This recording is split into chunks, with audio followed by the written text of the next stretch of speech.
Welcome to Chillin' 101. We hope this video helps. In this video, I will explain how to play Call of Duty Mobile on a low-end device. First, open the game settings and navigate to the Audio and Graphics tab. Here, set your graphics quality to low and frame rate to max.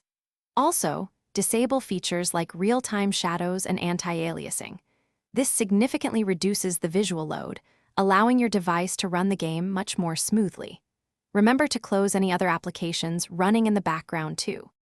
Beyond in-game settings, optimizing your device itself is crucial. Regularly clear your phone's cache through its settings to free up valuable RAM. Make sure your operating system is updated to the latest version, as updates often include performance enhancements and bug fixes. Additionally, consider using a Game Booster app, which can prioritize game resources and temporarily disable notifications, providing a more focused gaming experience. Your network connection and available storage also play a significant role. Always try to play on a stable Wi-Fi network rather than mobile data to minimize lag and connection issues. Ensure you have at least 2 GB of free internal storage. Insufficient space can lead to stuttering and crashes.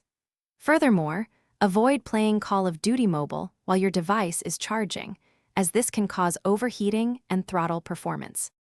For even better performance, consider downloading only the essential resource packs within the game, skipping cosmetic items you don't need. Advanced users might explore custom ROMs designed for performance, but proceed with caution as this can be complex. Remember, a smoother game experience often comes from a combination of these small adjustments.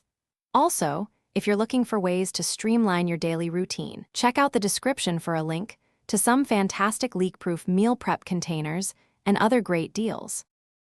Thanks for watching. Consider subscribing if we helped you.